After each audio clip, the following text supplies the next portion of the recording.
Я бы хотел привести одну цитату, которая очень точно описывает то, что сегодня происходит в стране. А вы догадайтесь, кто это сказал.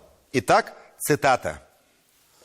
Надо сказать правду. В России в наше время очень редко можно встретить довольного человека. Кого не послушаешь, все на что-то негодуют, жалуются, вопиют. Один говорит, что слишком мало свобод дают, другой, что слишком много.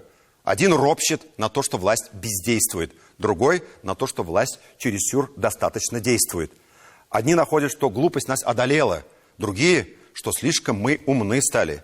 Третьи, наконец, участвуют во всех пакостях и хохоча приговаривают. Ну где такое безобразие видано? Даже расхитители казенного имущества и те недовольны, что скоро нечего расхищать будет. Про нас, несомненно, кем написано? Понимаю, очень трудно догадаться, ведь написано это русским писателем, правда, 140 лет назад. Это слова Михаила Салтыкова-Щедрина, сказанные им в 1880 году. Все, что мы сегодня наблюдаем в наши очередные сложные дни, все в этих словах. Мало свобод или их много? Власть бездействует или действует чересчур? Все выпуски программы «7 дней» смотрите на YouTube-канале ТНВ.